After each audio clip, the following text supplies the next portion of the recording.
All right. With that, it is 12 o'clock, and that means it's time for the Iowa Learning Farms webinar. I am Matt Helmers. Have the great fortune to host many of these. I'm at Iowa State University in the Department of Ag and Biosystems Engineering, director of the Iowa Nutrient Research Center, and a faculty advisor for the Iowa Learning Farms. And it's my great pleasure today to introduce Dr. Wendong Zhang. That's an assistant professor at the Dyson School of Applied Economics and Management at Cornell University. Many of you likely know Wendong. He was on and still is on the faculty at Iowa State University. He's on leave and has moved to Cornell, but he's done a lot of work with the Center for Agricultural and Rural Development at Iowa State University and with Iowa State University Extension and Outreach. And today he's going to talk about some of the work he's done related to what women landowners want to know about conservation. So with that, I'm going to turn the virtual floor over to you, Wendong. And as always, if you have questions as we go along, feel free to type those in the chat box, and we will I'll work to get as many of those to Wendong at the end of his talk. So with that, I'll stop talking. The floor is all yours, Wendong. Yeah, great.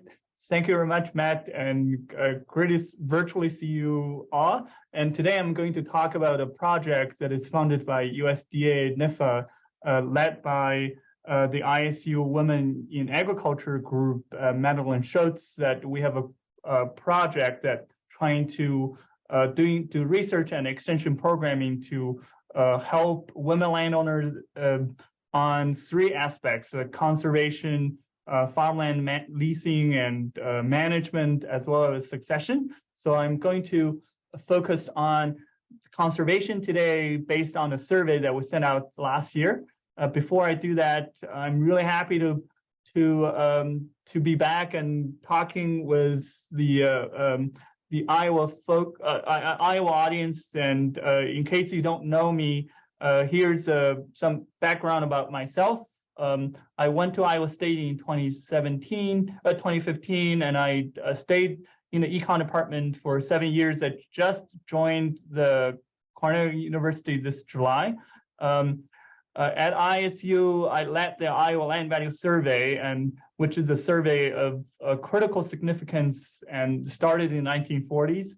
In part, I don't want to be blamed as the guy who dropped the ball on the important survey, so I actually will be coming back this Saturday, and next Tuesday, if you're interested, I will be doing a press conference in Curtis Hall, and this will also be live streamed via YouTube to talk about the land value results.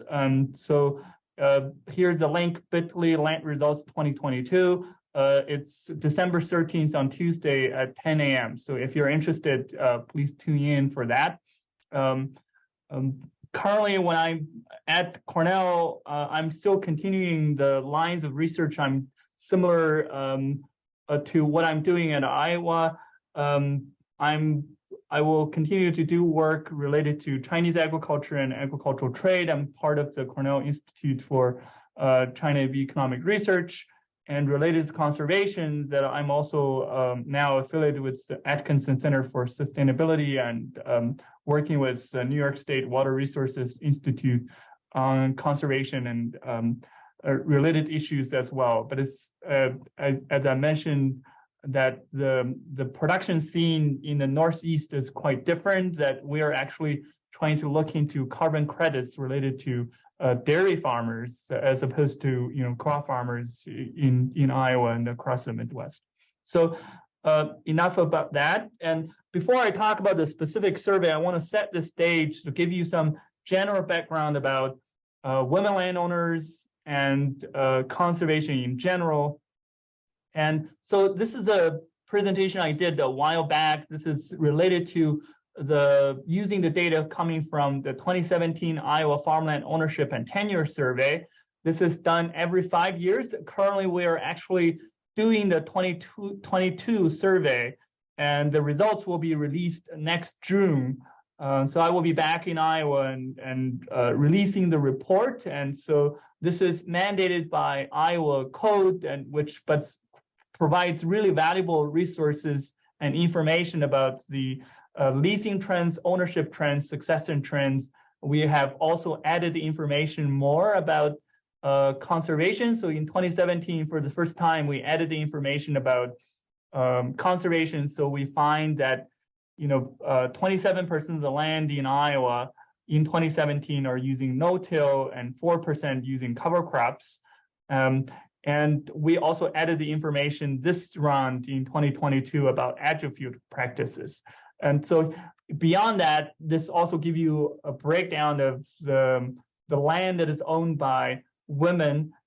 So this is a figure that shows you breakdown by non-operating landowners versus operating landowners. So pay attention to the purple bar. That's the landowner who are over 65 years old, and especially pay attention to the highest purple bar. That's the women landowners who are 65 or older, and they essentially are representing that the over 75% of the land owned by women non-operating landowners are owned by those who are 65 or older.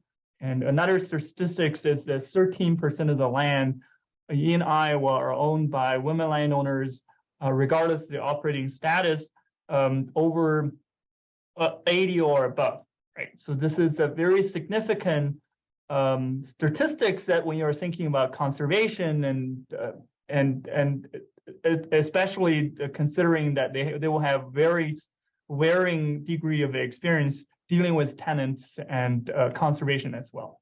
Another statistics is that when we are thinking about the next farm bill, that about $59 billion of conservation money will be potentially projected for the next 10 years. And when we're looking at every year, increasingly these money are going to the working land programs, the EQIP and the CSP, the Conservation Steward Program, and the IDOS cost share, and even a new carbon credits program essentially likely will be in the form of the working land cost share programs as well. As opposed to that the significance of the conservation reserve programs. Right. So the specific survey that we have done was done in 2021 from July to October with the help with the Center for Survey Statistics and Methodology. We had a really nice response rate, was over 50%, was 358 survey responses completed. And this is sort of a unique survey that it's not just sending, this is the landowner survey, a lot of the surveys would be like the Rural Life Poll, for example, would be the producer survey, or the Ag Census would be the producer survey. This is the landowner survey. And often what we find that in a survey work, that even if you send to a landowner who are the land that is co-owned by the husband and wife, for example, that you often get the responses from the husband rather than the wife, right? So we specifically send this to women landowners. That we have the tagline to say that if you are co-owning this with women landowners, please pass on the questionnaire to your women co-owners. So these are essentially we try to gather information not only about their what is happening on their land, what is their preferences for conservation, leasing, and succession, but also we have information about how they want to receive information, and that might be useful for extension professionals like us, and also for state and federal employees when dealing with extension, when dealing with landowners. Right. So a longer policy brief is available here, and you have access to the slides. So what we are essentially breaking down is for the valid responses, we have about 55% of them are operating landowners, and out of that, the significant portion of the women landowners who are operating, who are actually actively farming, are farming part-time. Only 22% of the respondents are full-time operating landowners, and 45% of them would be non-operating landowners who, in this case, that actually a significant portion of them have some farming experience, and only 15% of all, so essentially a third of the non-operating landowners have no farming experience. If you look at more statistically representative sample, or based on the land, that is the land distribution, the tenants, 80% of the land that is leased out by non-operating landowners, 80% are actually owned by people who don't have farming experience, right? So that percentage is probably even higher. So this is the age distribution. And on the left, this is the age distribution of all landowners that from our respondents. And on the right, it's showing you the lighter yellow color is the operating women landowners on the and there's the orange is the non-operating landowners. So you can see that for non-operating landowners, there's the share of people who are 70 or 80 or older will be even more significant, right? So the mean age for operating landowner is 58, while the mean age for the non-operating landowner would be 68. So we also have information about conservation practice adoption, and I would caution you to not directly take this as the accurate measure of the percent of acres on their land that is using these practices. So this should be interpreted as a percent of landowners with at least some acres on the land using this practice. For example, that in this one, that they actually shows about 30-some% of the respondents for our survey have cover crop at least on some of their land. You can imagine that maybe they own 500 acres, and there could be like a 180-acre parcel that is actually using cover crops. And so you shouldn't think that this is representative of all the adoption rate from the acreage perspective, because that the farmland ownership and tenure survey I mentioned give us the more accurate adoption rate that is consistent with Ag Census, is showing you in 2017, it's about 27% of the land in Iowa are using no-till, and about 4 or 5% are using cover crops. Right? But you do see there's a varying degrees of interest, and the adoption of grass waterway no-till cover crops in general. So these working land practices overall, especially those that we have been promoting for a long time, the adoption rate is much higher than the practice that the governor's the governor's 2018 bill, water quality bill, is promoting in terms of saturated buffers, bioreactors, and wetlands that potentially can remove nitrate. So these adoption rates are much smaller. So the adoption rate for the perennial, but it's in our respondents, that a little over 10% of the respondents actually have some perennial prairie strips added in as well. So I think that's that next week that Professor Lisa Shoddy-Moore will actually talk about some of the work that she's doing. So she has been behind this efforts for a long time. So we have interesting findings about what sort of the topics that people are interested in. And so you can see that the listing and the higher interests, the top 5 topics are agricultural carbon credits programs, government conservation programs, soil erosion control, soil fertilizer improvements, and cover crops, right? So there's, in general, that there's only less than 20% of the respondents selected that they're not interested in any of those conservation programs. And you do see that there's, for example, that the interest for conservation easement is much less compared to the more of the working land programs. such as the carbon credits program, in part due to the novelty and the complexity and the variation across the state, right? We also have a breakdown by the operating landowners versus the non-operating landowners. So again, that in this table, that the first column is the same statistics that you showed earlier in the earlier slide, and on the last two on the right is the operating versus non-operating landowners. You do see that the operating landowners are significantly more interested in receiving information on conservation topics as compared to non-operating landowners, especially for the top programs, also including the pasture and hay land management as well, right? So the non-operating landowners become similar or significantly higher interested than the topics such as energy contracts for wind and solar, right? So this is sort of interesting finding. This is also consistent with our expectation as well.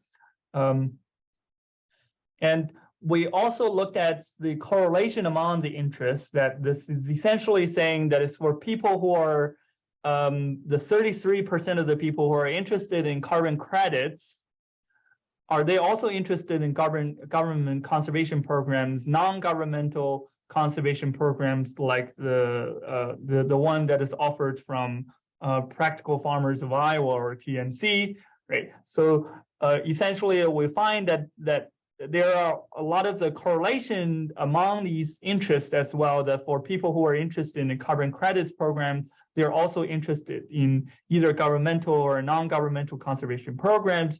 For the people who are interested in, say, NRCS programs, they're also interested in learning more about soil erosion control, cover crops, fertilizer improvements, and non-governmental programs as well, right? So there's a correlation in terms of the interest, conservation interest.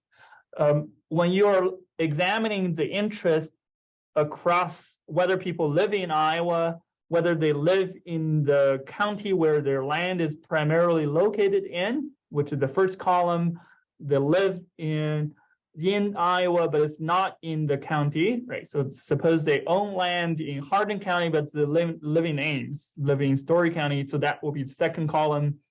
And the third column is essentially that they live out of state, right? But they own land in Iowa, right? So when you're thinking about that, who are the what is the breakdown, that the predominant respondents are still living and farming and owning the land in their primary county. So that's about 78% of them.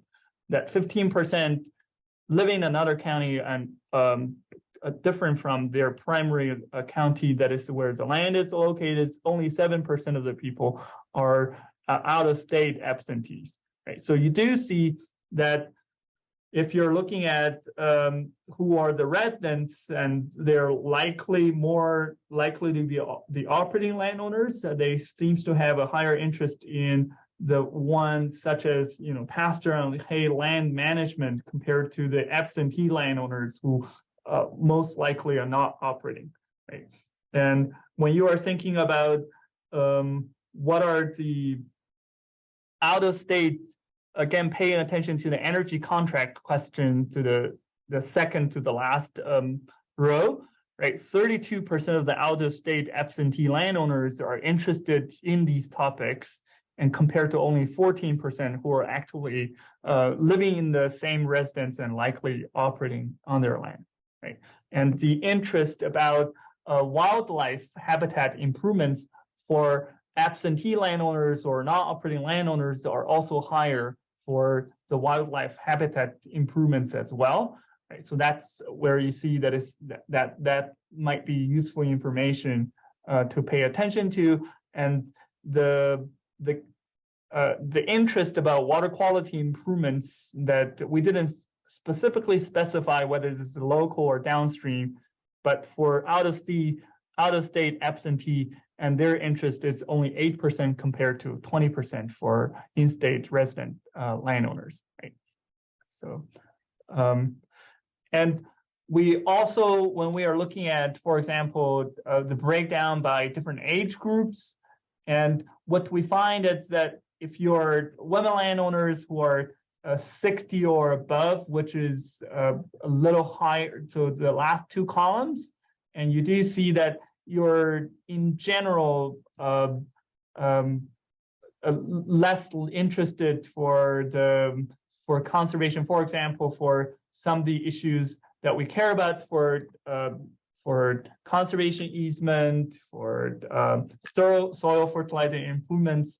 But it's when you are looking at the last column, the last row, the share of the person who are not interested in these topics, when you are 70 or older, that no interest percentage jumped from 8% for the young 8 to 10% for younger landowners to 25% for 70 or older, which is a little concerning, because when you are thinking about that the land distribution, a significant portion of the land that is owned by women landowners are owned by not younger landowners, but senior landowners, right? So if you're looking at the percent of acres, this will be even higher contrast in terms of the consequences, right?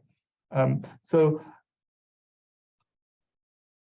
I will not. You can digest this a little more, but if you're looking at these also shows that when you're 70 or above, that is more likely that you are no longer engaged and actively operating, so that a lot of the thing that is related to active operation, especially for the pasture and hay land management, the percentage drops significantly. Right? So for the women landowners who are less than 40, 50% of them would be interested in pasture and hay land management, but it's that percentage dropped to 15% when you're 60 or above. Right? So we also ask, in addition to the interest, what are some of the concerns that people have, right? So these are some of the concerns that we break down by all landowners, operating landowners, non-operating landowners, sorted by descending orders. So the top categories are the issues that people care most about and that they're most concerned about, right? So they worry that there's too many requirements related to government programs. So we have heard about this many times, right? Whether conservation could interfere with my ability to change management practices, right? So would I have enough time to potentially terminate cover crops early enough? The cost share payments might be too low, right? So especially I think this is a concern for crop farmers when it comes to carbon credits, for example. I highlighted these green boxes. I think that this is something that is the extension and outreach professionals like us that potentially can play a role to address some of these concerns. That I'm unsure about the true value of the practices to the environment. I have done research in the Lake Erie watershed that we have found that, for example, that if the farmer has a higher perceived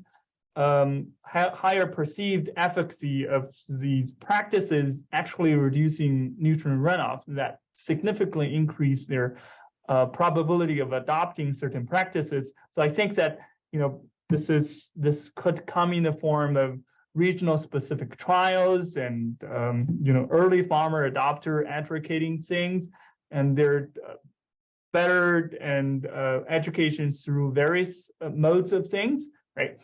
And incorporation of practices into leases, right? So how do we incorporate this into leases? That at Drake University and Iowa State, there are some ongoing efforts doing about this. Hard to find information about state and federal programs, right? So how do we leverage the platforms of Extension, Iowa Learning Farms, and NRCS to make sure that the landowners actually can find those as well, right?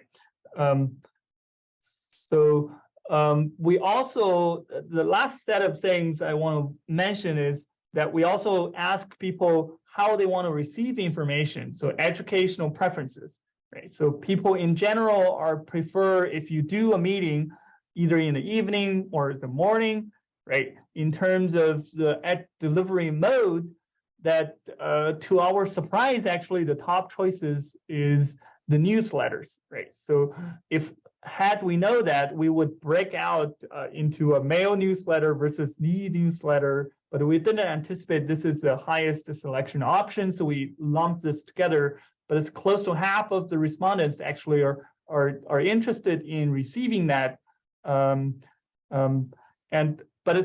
If you look at this, that their delivery methods essentially are sort of a mix. That for people who are selecting,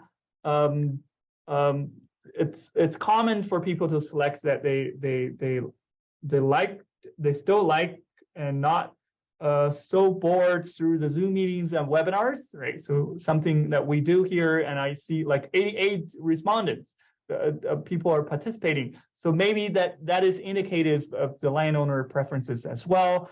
There's also a need for the fact sheets and also the half-day in-person educating meetings. So I think that this calls for maybe a mixed approach.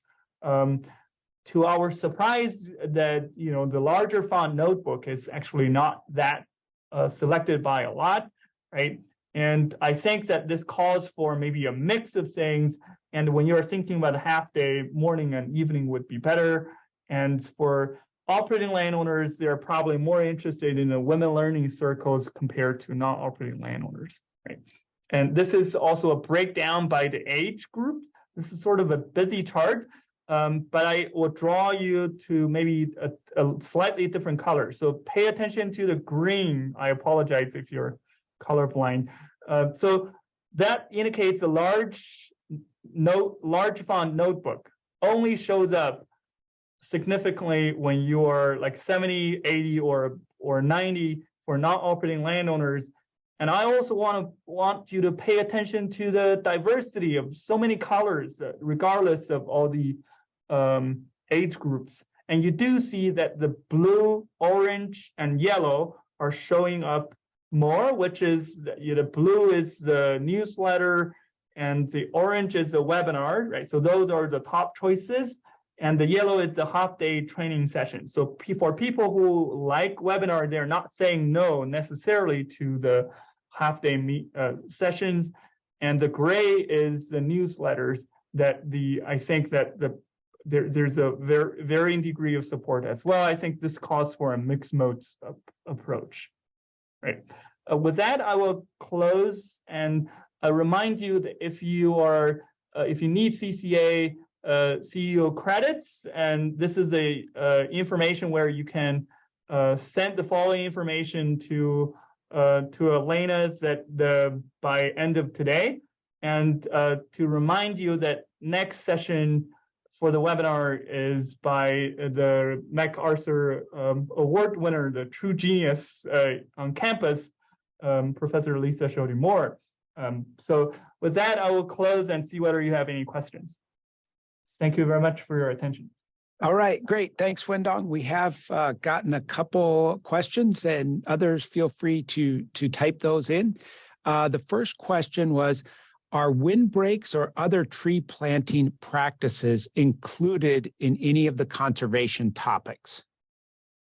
Not directly. So that's one that is, so we had these list of the practices. We didn't explicitly include windbreaks, but in the farmland ownership and tenure survey that we had some version of that included. That is sent out to all landowners. So hopefully, in 6 months that you will see something. You do see that there are some varying degree of support for wildlife habitat improvements, but in this one we don't have windbreaks there, right? So let me see whether there's a specific practice that they have. No. Right.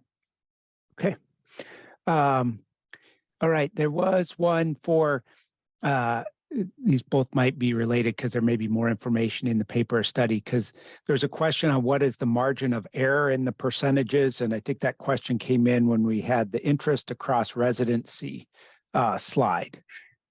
Right. So what we did, we calculated the margin of error, and in these, so we also calculated whether they are statistically different, right? So for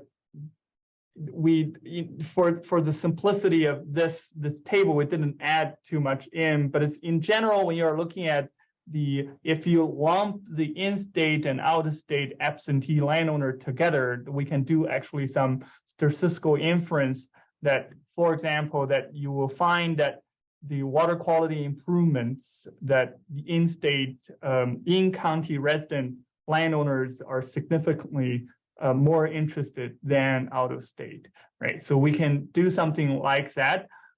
We are debating how much like these details we want to go in, and we're sending the paper to, so we're wrapping up the paper, we're sending to Journal of Soil and Water Conservation, where it's sort of in the position that we want to prepare for these.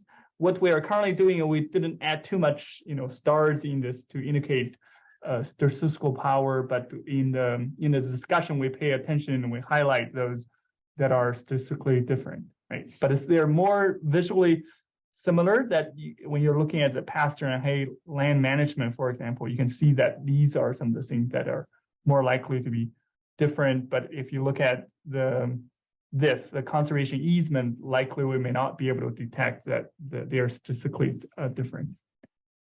And so that kind of answers if the paper is available yet, but we'll have to make sure we get that paper and can write an article on for the Iowa Learning Farms or CLG blog, so people can know when that comes out. Right. So we're writing this article, and I think that what we're planning to do is that maybe over the next few weeks that we will put out like a sort of a working paper on card, and we can work with the Learning Farm staff to come up with a shorter blog version of that. Yeah. Great. Okay, thanks. There's a question here. On the women owners, are they sole owners or co-owners of the land? In this case, it could be both. So in the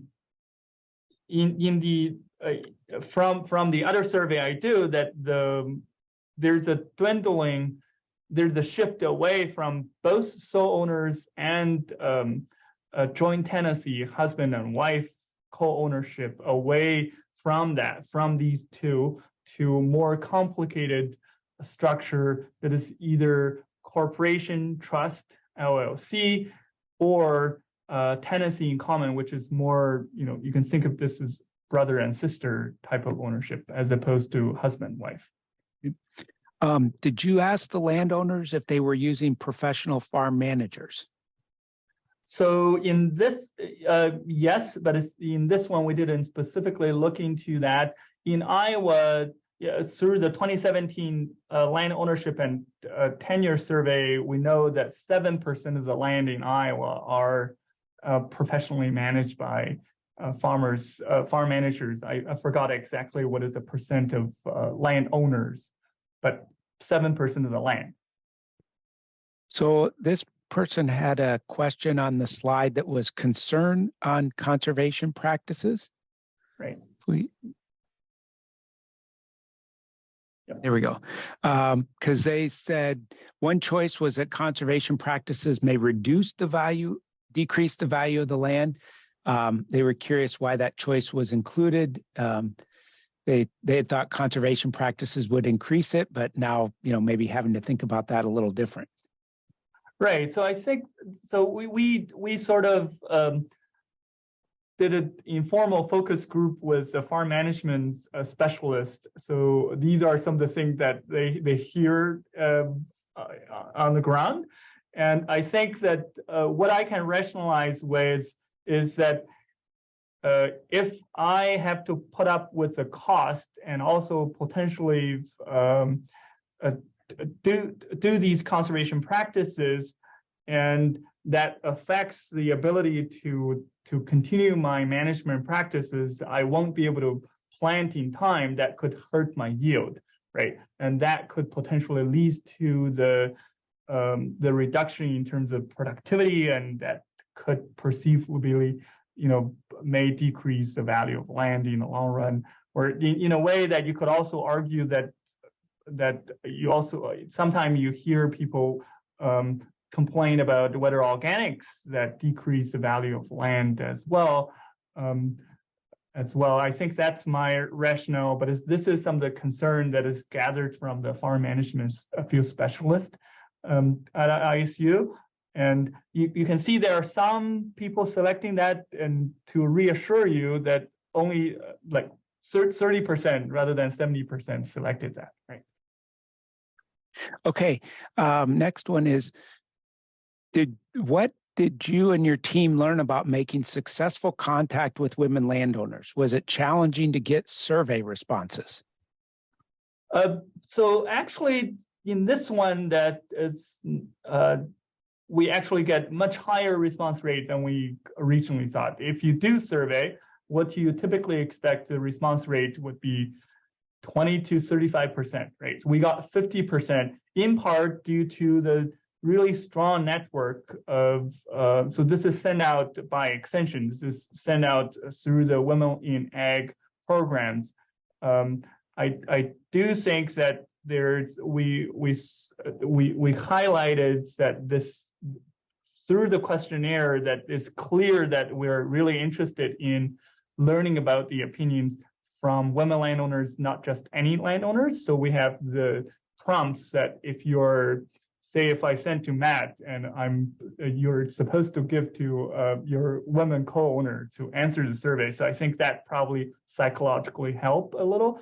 If you're thinking about broadly how to incentivize survey respondents, the Don Dillman, who actually graduated from Iowa State Statistics Department, who's a guru at the surveys, say that in the US, the best way is to offer a small monetary dollar bill, $1 bill or $2 bill, when you first contact these survey respondents, to invoke a feeling of a guilty feeling that they owe you something.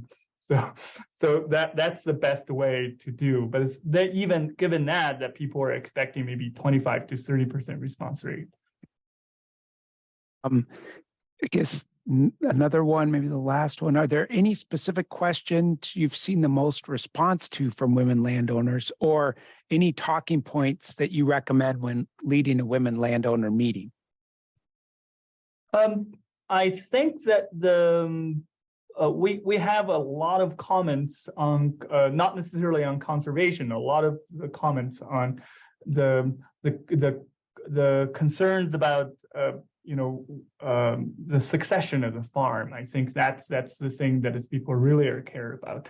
One of the key takeaway from the survey related to conservation is, again, that we are a little surprised by how mixed these delivery methods would be. That this is more diverse than we originally anticipated, and there are some of the things that we thought that people may not react to actually are selected by quite a higher number of people. So I think that the message that we got is that in order to understand some of that, you need to pay attention to how people would like to receive information, and also going back to the concerns that in the green box. I think that we as educator has a role to play to try to better demonstrate what is the value of the conservation practices to the environment, to the producers, to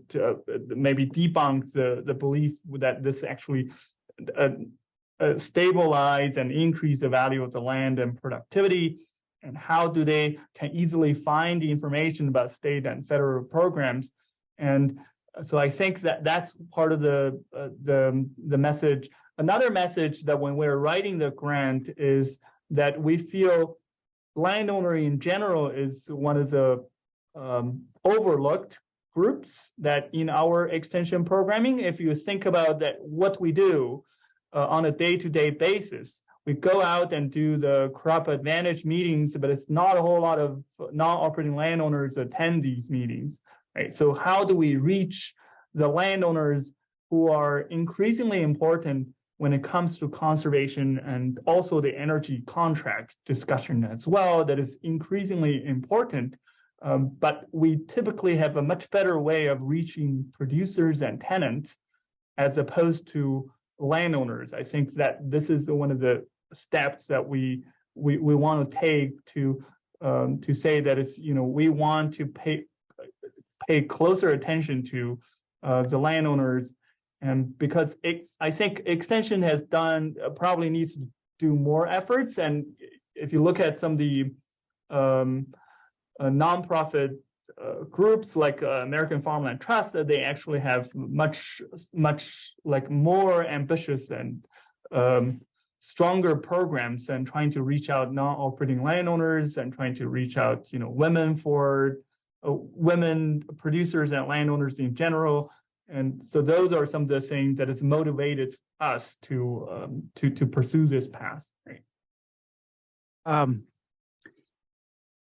Let me maybe couple more here, but this one brought up an interesting point about kind of maybe some of the older, those on the older side maybe being less interested in some of the conservation practices. And so, the comment was, would you suggest that there be a higher cost share amount to older farmers to encourage participation in conservation programs? So that's an interesting idea, but as an economist, so me and my colleagues have complained about, there should be two sets of things that we want to do that either related to, say, the carbon credits or the federal and state programs, is that when we send out when we do these payments, we need to assess whether they are effective in reducing practice, and also related to MAPS research, whether they are actually delivering the water quality and soil erosion reduction. So we lack in that efforts.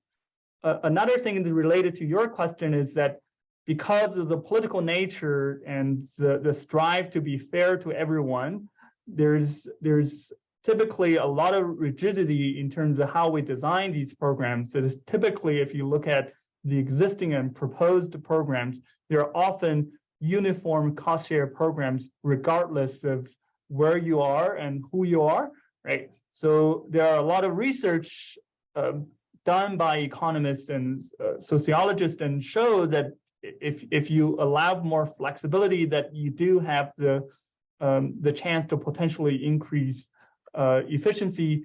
I do want to caution that if we have an ongoing research which look at that if you have more complicated structures such as spatial targeting, I want to only pay farmers within a certain sub-watershed, or using a reverse auction where people bid how much they would like to be paid, we find that the participation actually drops significantly. The total water quality nitrate reduction may not be as high as the same budget following the uniform cost share payments. So it's a challenging question, but I think that we are sometimes frustrated because that in a way that our hands are tied, that there's so many, the options are so limited that we cannot really experiment things because of the nature of the policy making, that we cannot implement this, even we show that these probably work better.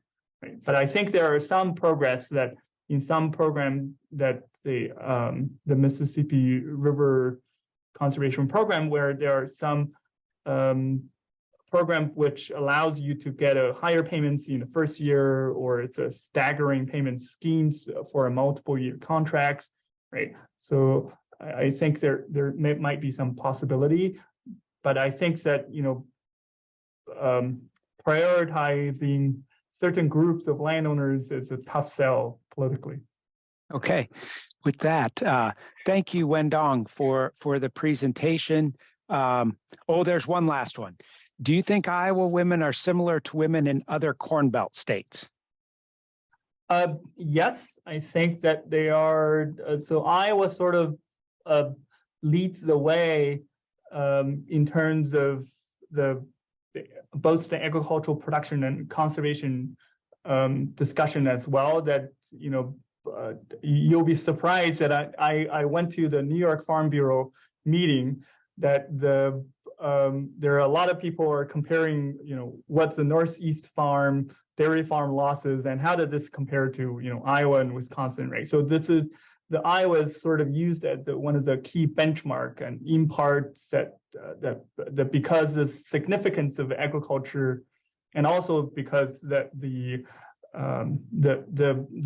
political significance as well. I don't know how that will shift when we unfortunately lost the primary spot, right? So but I think that overall, when you're thinking about the statistical representativeness, this is broadly can extend to the Corn Belt and probably better to the I states and southern Minnesota compared rather than Wisconsin and Kansas. Right?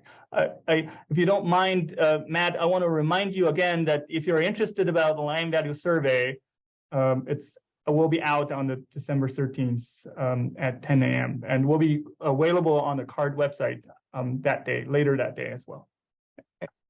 Right. Thank you, Wendong, for the excellent presentation and the contribution. I think this really important information. As always, if there's something you missed and want to go back and watch, we'll have it archived. I did remember to hit record this time, unlike what I did last week. So thanks, Wendong, and thanks everybody for attending today. I hope you have a great rest of your week. Great. Thank you, Matt.